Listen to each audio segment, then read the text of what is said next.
ಬನ್ನಿ, ಇವತ್ತು ಸ್ವಾಮಿ ವಿವೇಕಾನಂದರು ಮನಸ್ಸನ್ನ ಹೇಗೆ ಹಿಡಿತದಲ್ಲಿಟ್ಕೊಡ್ಬೇಕು ಅಂತ ಹೇಳ್ಕೊಟ್ಟಿದ್ದಾರಲ್ಲ, ಆ ಅದ್ಭುತ ತತ್ವಗಳ ಬಗ್ಗೆ ಸ್ವಲ್ಪ ಮಾತಾಡೋಣ.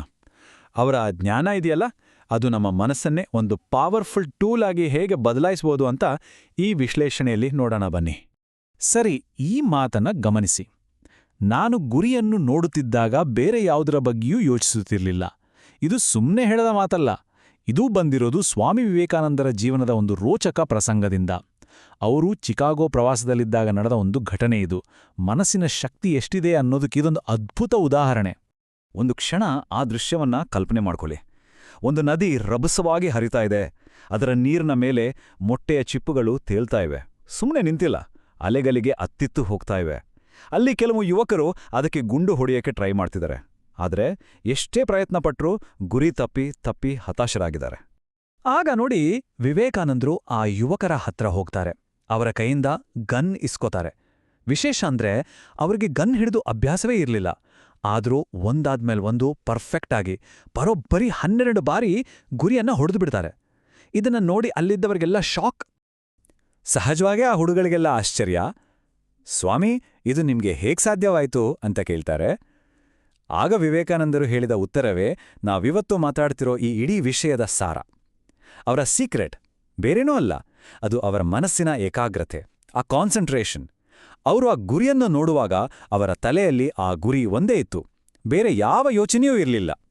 ಸರಿ, ಆ ಅದ್ಭುತ ಕಥೆಯಿಂದ ನಾವು ಕಲಿಬೇಕಾದ ಮೊದಲನೇ ಪಾಠಕ್ಕೆ ಬರೋಣ. ಅದೇನು ಅಂದ್ರೆ, ಮನಸ್ಸನ್ನ ಹಿಡಿತದಲ್ಲಿಟ್ಕೊಳ್ಳೋ ಪ್ರಯಾಣ ಶುರುವಾಗೋದೇ ನಿಜವಾದ ಖುಷಿ ಎಲ್ಲಿದೆ ಅಂತ ನಾವು ಅರ್ಥ ಮಾಡ್ಕೊಳ್ಳೋದ್ರಿಂದ. ವಿವೇಕಾನಂದರು ಏನಂತಾರೆ ಅಂದ್ರೆ, ನಾವು ಹೊರಗಿನ ವಸ್ತುಗಳಲ್ಲಿ ಇಲ್ಲಾಂದ್ರೆ ಬಂದು ಹೋಗೋ ಸುಖಗಳಲ್ಲಿ ಖುಷಿ ಹುಡ್ಕೋದಿದ್ಯಲ್ಲ, ಅದು ನೀರಿನ ಮೇಲಿನ ಗುಳ್ಳೆ ಇದ್ದಾಗೆ, ಕ್ಷಣಿಕ. ನಿಜವಾದ ತೃಪ್ತಿ, ನಿಜವಾದ ಆನಂದ ಇರೋದು ನಮ್ಮೊಳಗೆ, ನಾವು ಮಾಡೋ ಕೆಲಸದಲ್ಲಿ, ನಮ್ಮ ಗುರಿಗಳ ಮೇಲೆ ನಾವಿಡೋ ಫೋಕಸ್ಸಲ್ಲಿ. ನೋಡಿ, ಮನಸ್ಸು ಯಾವಾಗ ಶಾಂತವಾಗಿ ಸ್ಥಿರವಾಗಿರುತ್ತೋ ಅಲ್ಲೇ ನಿಜವಾದ ಖುಷಿ ಹುಟ್ಟೋದು. ಈಗ ಮನಸ್ಸಿನ ನಿಯಂತ್ರಣದ ಬಗ್ಗೆ ಎಲ್ಲರಿಗೂ ಇರೋ ಒಂದು ದೊಡ್ಡ ತಪ್ಪು ಕಲ್ಪನೆಯನ್ನ ಸರಿ ಮಾಡ್ಕೊಳ್ಳೋಣ. ಮನಸ್ಸನ್ನ ಕಂಟ್ರೋಲ್ ಮಾಡೋದು ಅಂದ್ರೆ ತಲೆಯಲ್ಲಿ ಬರೋ ಯೋಚನೆಗಳ ಜೊತೆ ಫೈಟ್ ಮಾಡೋದಲ್ಲ, ಬದಲಿಗೆ ಆ ಯೋಚನೆಗಳಿಗೆ ಒಂದು ಸರಿಯಾದ ದಾರಿ ತೋರಿಸೋದು. ಇಲ್ಲಿ ನೋಡಿ, ಈ ಹೋಲಿಕೆ ತುಂಬಾ ಇಂಪಾರ್ಟೆಂಟ್. ನಮ್ಮ ಗೋಲ್ ಏನು ಅಂತಂದ್ರೆ ಮನಸ್ಸನ್ನ ಖಾಲಿ ಮಾಡೋದಲ್ಲ, ಬದಲಿಗೆ ಅದನ್ನ ಪಾಸಿಟಿವ್ ಮತ್ತು ಪವರ್ಫುಲ್ ಯೋಚನೆಗಳಿಂದ ತುಂಬಬೇಕು. ಆದರೆ ಆ ಯೋಚನೆಗಳ ಡೈರೆಕ್ಷನ್ ನಮ್ಮ ಕೈಲಿರಬೇಕು. ಅಂದ್ರೆ ಯೋಚನೆಗಳನ್ನ ಸಪ್ರೆಸ್ ಮಾಡೋದಲ್ಲ, ಅವುಗಳ ದಿಕ್ಕನ್ನ ಬದಲಾಯಿಸಿ ನಮಗೆ ಬೇಕಾದ ಕಡೆ ಹರಿಯೋ ಹಾಗೆ ಮಾಡಬೇಕು ಅಷ್ಟೇ. ಇನ್ನೂ ಕೆಲವು ಭಾವನೆಗಳಿವೆ. ಅವು ನಮ್ಮ ಮನಸ್ಸಿನ ಶಕ್ತಿನ ಕಂಪ್ಲೀಟಾಗಿ ಡ್ರೈನ್ ಮಾಡಿಬಿಡುತ್ತೆ. ಅವು ಯಾವುವು ಅಂತ ಗುರುತಿಸಿ ಅದನ್ನ ನಿಭಾಯಿಸೋದೇ ಮನಸ್ಸನ್ನ ಗೆಲ್ಲೋಕೆ ಮೊದಲ ಹೆಜ್ಜೆ. ಅವು ಯಾವುವು ಅಂದ್ರೆ, ಒಂದು ಗಿಲ್ಟ್ ಫೀಲಿಂಗ್ ಅಂದ್ರೆ ಅಪರಾಧ ಪ್ರಜ್ಞೆ, ಇನ್ನೊಂದು ದೂರ ಹೇಳೋ ಸ್ವಭಾವ. ಈ 2 ಭಾವನೆಗಳಿವೆಯಲ್ಲ, ಇವೇ ಅಸೂಯೆ, ಭಯ, ಕೋಪ, ಈ ಥರದ ನೆಗೆಟಿವ್ ಎಮೋಷನ್ಸ್ಗೆಲ್ಲ ಮೂಲ ಕಾರಣ. ವಿವೇಕಾನಂದರು ಹೇಳ್ತಾರೆ, ಮನಸ್ಸನ್ನ ಸ್ಟೀಲ್ ಥರ ಸ್ಟ್ರಾಂಗ್ ಮಾಡ್ಕೋಬೇಕು ಅಂದ್ರೆ ಮೊದಲು ಈ 2 ಭಾವನೆಗಳನ್ನ ತಕ್ಷಣ ಕಿತ್ಬಿಸಾಕ್ಬೇಕು. ಬನ್ನಿ, ಈಗ ಮುಂದಿನ ತತ್ವಕ್ಕೆ ಹೋಗೋಣ. ಇದು ನಮ್ಮ ಕಲ್ಪನಾ ಶಕ್ತಿಯ ಬಗ್ಗೆ. ಇಮ್ಯಾಜಿನೇಷನ್ ಪವರ್ ಇದೆಯಲ್ಲ, ಅದು 2 ಬದಿಯ ಕತ್ತಿ ಇದ್ದ ಹಾಗೆ. ಅದರಿಂದ ನಾವು ಭಯಾನಕ ಆತಂಕ ಸೃಷ್ಟಿ ಮಾಡಬಹುದು ಅಥವಾ ಅದ್ಭುತ ಶಕ್ತಿನೂ ಪಡ್ಕೋಬಹುದು. ವಿವೇಕಾನಂದರು ಈ ಬಗ್ಗೆ ಏನ್ ಹೇಳ್ತಾರೆ ಅಂತ ನೋಡಕ್ಕೆ ಮುಂಚೆ ಒಂದೇ ಒಂದು ಕ್ಷಣ ಯೋಚನೆ ಮಾಡಿ. ನಮ್ಮ ಈ ಇಮ್ಯಾಜಿನೇಷನ್ ಪವರನ್ನ ದಿನನಿತ್ಯ ನಾವು ಯಾವುದಕ್ಕೆ ಬಳಸ್ತಿದ್ದೀವಿ? ಹೆಚ್ಚಾಗಿ ಏನಾಗುತ್ತೆ ಅಂದ್ರೆ, ನಾವು ನಮ್ಮ ಕಲ್ಪನಾ ಶಕ್ತಿಯನ್ನ ಇಲ್ಲೇ ಸಲ್ಲದ ಚಿಂತೆಗಳನ್ನ ಸೃಷ್ಟಿ ಮಾಡೋಕ್ಕೆ, ಸಣ್ಣ ಸಣ್ಣ ಸಮಸ್ಯೆಗಳನ್ನ ದೊಡ್ಡದು ಮಾಡಿ ನೋಡೋಕೆ ಬಳಸ್ಬಿಡ್ತೀವಿ ಅಲ್ವಾ?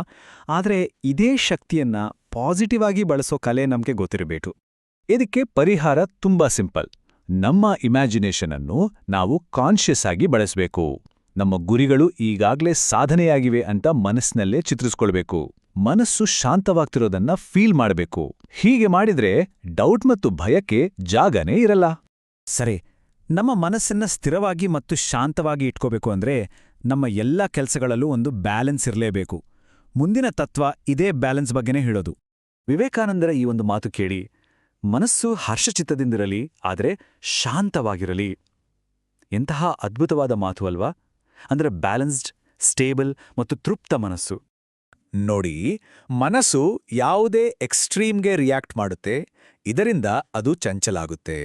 ತುಂಬ ಜಾಸ್ತಿ ನಿದ್ದೆ, ತುಂಬ ಜಾಸ್ತಿ ಕೆಲಸ ಅಥವಾ ತುಂಬ ಜಾಸ್ತಿ ಯೋಚನೆ ಇವೆಲ್ಲವೂ ಮನಸ್ಸಿನ ಬ್ಯಾಲೆನ್ಸ್ ಹಾಳು ಮಾಡುತ್ತೆ. ಹಾಗಾಗಿ ಜೀವನದ ಎಲ್ಲ ವಿಷಯಗಳಲ್ಲೂ ಸಮತೋಲನ ಅನ್ನೋದು ತುಂಬ ಮುಖ್ಯ. ಈಗ ನಾವು ಮಾತಾಡೋಕ್ ಹೊರಟಿರೋದು ಮನಸ್ಸನ್ನ ಗೆಲ್ಲೋದ್ರಿಂದ ಸಿಗೋ ಅಂತಿಮ ಫಲಿತಾಂಶದ ಬಗ್ಗೆ. ಇದನ್ನ ಅಲ್ಟಿಮೇಟ್ ಪವರ್ ಅಂತನೂ ಕರಿಬೋದು. ಒಬ್ಬ ಮನುಷ್ಯ ಸಾಧಿಸಬಹುದಾದ ಅತ್ಯುನ್ನತ ಶಕ್ತಿ ಇದು. ವಿವೇಕಾನಂದರ ಈ ಮಾತು ಎಷ್ಟು ಪವರ್ಫುಲ್ ಆಗಿದೆ ನೋಡಿ. ಯಾರು ತಮ್ಮ ಮನಸ್ಸನ್ನೇ ಗೆದ್ದಿರ್ತಾರೋ ಅವರನ್ನ ಬೇರೆ ಯಾರೂ ಸೋಲ್ಸೋಕಾಗಲ್ಲ. ಅಂದ್ರೆ ನಾವು ಹೊರಗಿನ ಜಗತ್ತನ್ನೇ ಗೆಲ್ಲೋಕ್ ಮುಂಚೆ ನಮ್ಮನ್ನ ನಾವು ಗೆಲ್ಲಬೇಕು. ಒಮ್ಮೆ ಮನಸ್ಸು ನಮ್ಮ ಕಂಟ್ರೋಲ್ಗೆ ಬಂತು ಅಂದ್ರೆ ಹೊರಗಿನ ಯಾವ ಚಾಲೆಂಜ್ ಕೂಡ ದೊಡ್ಡದಾಗಿ ಕಾಣಿಸಲ್ಲ. ಒಳಗಿನ ಗೆಲುವೆ ಹೊರಗಿನ ಎಲ್ಲಾ ಗೆಲುವೆಗೂ ಫೌಂಡೇಶನ್. ಸರಿ, ಹಾಗಾದ್ರೆ ಈ ಮನೋನಿಯಂತ್ರಣವನ್ನ ಸಾಧಿಸೋಕೆ ವಿವೇಕಾನಂದರು ಕೊಟ್ಟಿರೋ 3 ಪ್ರಾಕ್ಟಿಕಲ್ ಟೂಲ್ಸ್ ಯಾವುದು ಅಂತ ಕೊನೆದಾಗಿ ನೋಡೋಣ. ಇವು ನಮ್ಮ ಈ ಪ್ರಯಾಣಕ್ಕೆ ಗೈಡ್ಲೈನ್ಸ್ ಇದ್ದಾಗೆ. ಮೊದಲನೇದು ಅಭ್ಯಾಸ, ಅಂದ್ರೆ ಪ್ರತಿದಿನ ಪ್ರಾಕ್ಟೀಸ್ ಮಾಡೋದು. ಎರಡನೇದು ವೈರಾಗ್ಯ, ಅಂದ್ರೆ ರಿಸಲ್ಟ್ ಬಗ್ಗೆ ತಲೆ ಕೆಡಿಸ್ಕೊಳ್ದೇ ಇರೋದು. ಮೂರನೇದು ನಿಷ್ಠೆ, ಅಂದ್ರೆ ನಮ್ಮ ಗುರಿ ಮೇಲೆ ನಮಗಿರೋ ಸಂಪೂರ್ಣ ನಂಬಿಕೆ ಮತ್ತು ಭಕ್ತಿ. ಈ 3 ಇದ್ರೆ ಮನಸ್ಸನ್ನ ಕಂಟ್ರೋಲ್ ಮಾಡೋದು ಮಾತ್ರ ಅಲ್ಲ, ನಾವು ಅಂದ್ಕೊಂಡಿದ್ದೇನನ್ನ ಬೇಕಾದ್ರೂ ಸಾಧಿಸ್ಬೋದು. ಕೊನೆಯದಾಗಿ ಈ ಒಂದು ಪ್ರಶ್ನೆಯೊಂದಿಗೆ ಈ ವಿಶ್ಲೇಷಣೆಯನ್ನ ಮುಗಿಸೋಣ. ಒಮ್ಮೆ ಯೋಚನೆ ಮಾಡಿ, ಮನಸ್ಸನ್ನೇ ಗೆದ್ಬಿಟ್ರೆ ಆಮೇಲೆ ಗೆಲ್ಲೋಕೇನು ಉಳಿದಿದೆ? ಈ ಪ್ರಶ್ನೆ ಮನಸ್ಸಿನ ನಿಯಂತ್ರಣದ ಮಹತ್ವವನ್ನ ಒಂದೇ ಮಾತಲ್ಲಿ ಹೇಳ್ಬಿಡುತ್ತೆ ಅಲ್ವಾ?